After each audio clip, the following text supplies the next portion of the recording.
எல்லாருக்கும் வணக்கம். இந்த வீடியோவில் நம்ம என்ன பார்க்க போகிறோம் அப்படின்னு பார்த்தீங்கன்னா, கமெண்ட்ஸ் வந்து ஒருத்தவங்க கேட்டிருந்தாங்க. ரிவிஷன் பண்ணுறது பற்றி கேட்டிருந்தாங்க.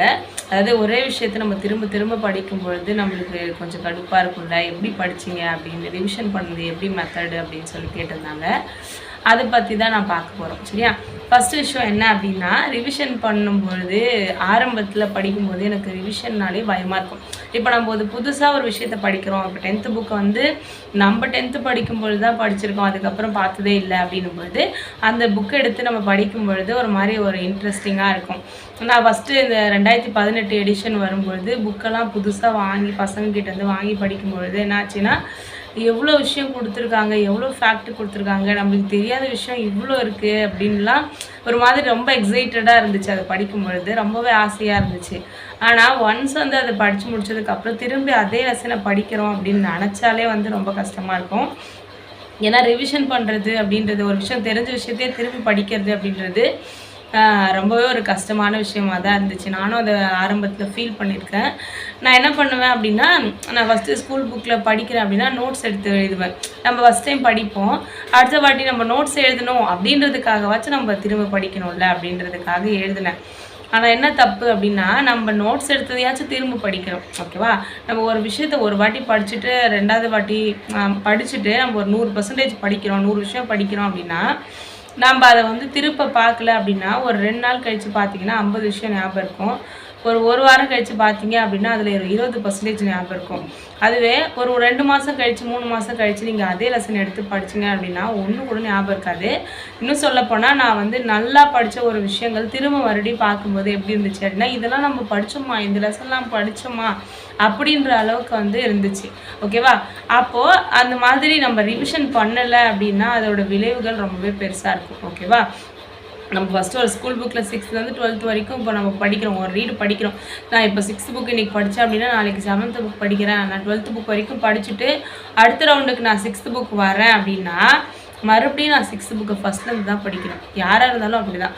எக்ஸ்ட்ராடினரியாக மெமரி பவர் வச்சுருந்தாங்களா கூட அவங்களுக்குமே வந்து ஒரு 50% மறந்து தான் போயிருக்கோம். அதனால ரிவிஷன் பண்ணாமல் இருக்கிறது ரொம்ப பெரிய தப்பு. உங்களுக்கு கஷ்டமாக தான் இருக்கும் ரிவிஷன் பண்ணுறதுக்கு. அதை நான் எப்படிலாம் ஃபேஸ் பண்ணேன், எப்படிலாம் டிஃப்ரெண்ட்டாக வந்து என்னோடய ரிவிஷனை மாற்றிக்கிட்டேன் அப்படின்றத பற்றி தான் நம்ம இதில் பார்க்க போகிறோம். ஓகேவா? ரிவிஷன் பண்ணும்போது கஷ்டமாக தான் இருக்கும், கடுப்பாக தான் இருக்கும், போர் அடிக்கும். இது எல்லாமே இருந்தாலும் நம்ம எப்படி அதை ரிவிஷன் பண்ணணும், என்ன மாதிரிலாம் பண்ணலாம் அப்படின்றத நம்ம பார்க்க போகிறோம். இதுக்கு முன்னாடி நான் நிறைய வீடியோஸ் வந்து பார்த்துருக்கும் போது எல்லோரும் என்ன சொல்லுவாங்க அப்படின்னா, ஒரு லெசனை 5 வாட்டி படிக்கணும் அப்படின்ற மாதிரி சொல்லுவாங்க. 5 அப்படின்னு சொல்லிட்டு ரீட் பண்ணணும். அதுக்கப்புறம் வந்து நிறைய அந்த 6ல் வர அந்தளவுக்கு ஞாபகம் இல்லை, எல்லா வாட்டியும் ரைட் பண்ணணும், ரீரைட் பண்ணணும் அப்படின்லாம் நிறைய சொல்லுவாங்க. அப்போது ஒரு விஷயத்தை வந்து நம்ம படிக்கிறோம் அப்படின்னு வச்சுக்கோங்களேன், ஒரு லெசனையே நம்ம படிக்கிறோம், அதில் வந்து ஒரு 100 ஃபேக்ட் இருக்குது அப்படின்னா நம்ம அதை வந்து ஒரு 4 வாட்டி 5 வாட்டி படித்தா தான் வந்து என்ன ஆகும் அப்படின்னா அது அந்த மைண்டில் வந்து நிற்கும். சரியா? ஞாபக சக்தி ரொம்ப கம்மியாக என்ன மாதிரி இருக்கவங்களுக்குலாம் பார்த்தீங்க அப்படின்னா 5 வாட்டிக்கு மேலே 10 வாட்டி படிக்கிற மாதிரி கூட இருக்கும். அதனால் என்ன பண்ணணும் அப்படின்னா, ஃபஸ்ட்டு வந்து நீங்கள் தான் இப்போ தான் அந்த லெசனை படிக்கவே போகிறீங்க. இது வரைக்கும் நீங்கள் ஸ்கூல் புக்கு படித்ததே இல்லை புதுசாக.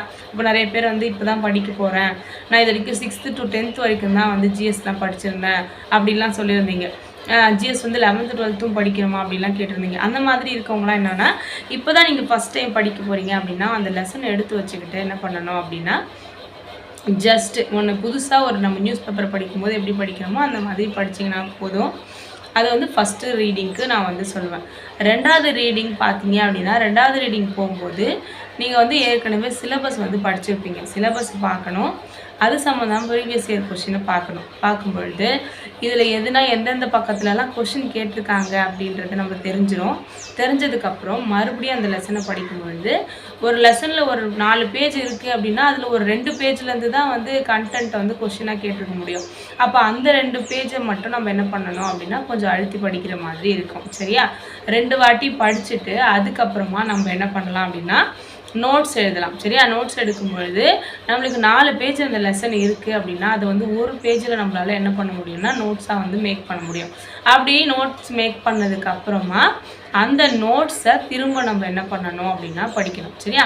அந்த நோட்ஸ்லேயும் வந்து சில விஷயங்கள் நம்ம 3 வாட்டி படிச்சிட்டோம், ஒரு வாட்டி எழுதிட்டோம். அதனால ஒரு 4-5 விஷயங்கள். இப்போ மகாத்மா காந்தியை பற்றி படிக்கிறோம் அப்படின்னா அவரோட இயற்பெயர் வந்து கரம்சந்த் காந்தி, அவங்க அப்பா பேர் வந்து இது, அவங்க அம்மா பேர் இது, அதுக்கப்புறம் அவங்களோட வருஷம், அவரோட டிகிரி, அதுக்கப்புறம் அவரோட போராட்டங்கள், அந்த மாதிரி ஒரு 100 விஷயம் இருக்குது அப்படின்னா நம்ம ஃபஸ்ட்டு வாட்டி படிக்கும்போதே தெரிஞ்சிடும். அக்டோபர் 2 அவர் பிறந்தாரு, அவர் பேர் மோகன் இது கரம்சந்த் காந்தி அப்படின்றதுலாம் வந்து நம்ம 2வது வாட்டி படிக்கும்போது என்ன ஆகும் அப்படின்னா நல்லாவே ஞாபகம் இருக்கும்.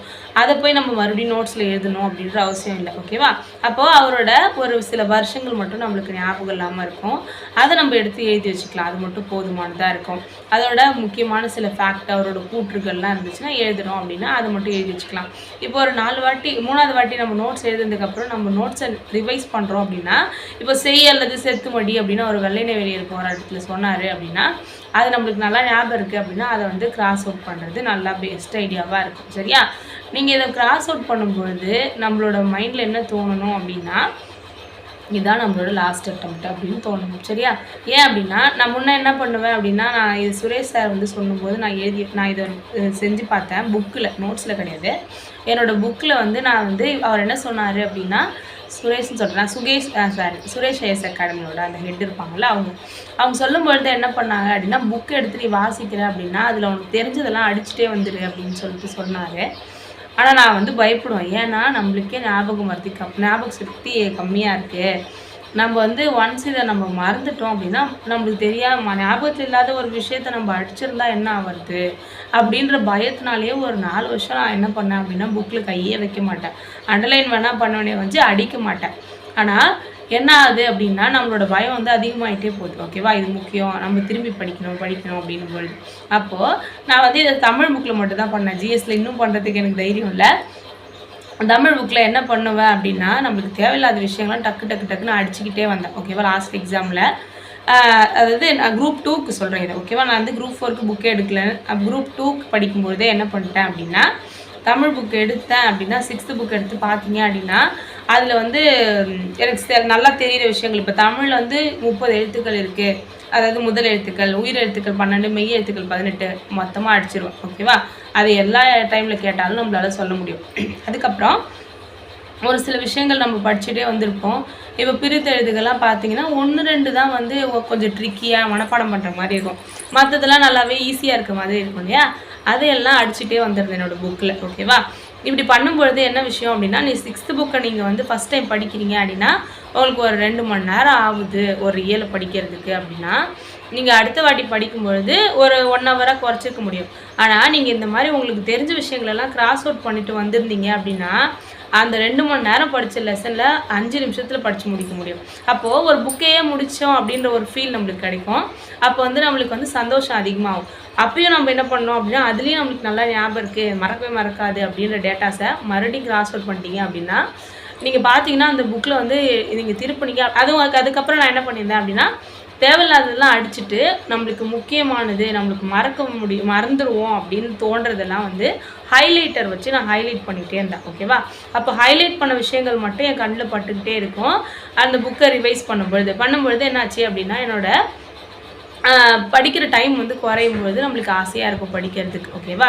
அப்போ ரொம்ப ஈஸியாக இருந்தது. நம்ம ஃபஸ்ட் டைம் படிக்கும்பொழுது இந்த லெசனை படிக்கிறதுக்கு 2 மணி நேரம் ஆச்சு. இப்போ வந்து நம்மளுக்கு பார்த்தோன்னா இவ்வளோ தான் ஆகுது. அதே மாதிரி நான் இந்த விஷயத்த வந்து ஹிஸ்ட்ரி புக்லேயும் பண்ணியிருந்தேன். எனக்கு 12th ஹிஸ்ட்ரியில் பார்த்தீங்கன்னா ஒரே கதையாக சொல்லியிருப்பாங்க எல்லா இடத்துலையுமே. ஆனால் நீங்கள் ப்ரீவியஸ் இயர் கொஷின் எடுத்து பார்த்தீங்க அப்படின்னா தெரிஞ்சிருக்கும் உங்களுக்கு என்னென்ன வருஷம் கேட்குறாங்க, என்னென்ன இடத்துலலாம் ஸ்ட்ரெஸ் பண்ணி கேட்குறாங்க அப்படின்றது தெரியும் போது என்ன பண்ணுறேன் அப்படின்னா தேவையில்லாத கதை எல்லாத்தையுமே என்ன பண்ணேன்னா பென்சில் வச்சு அடிச்சிருந்தேன். ஓகேவா? நான் தமிழ் புக்கில் வந்து பெண்ணை வச்சு அடிச்சிருப்பேன்.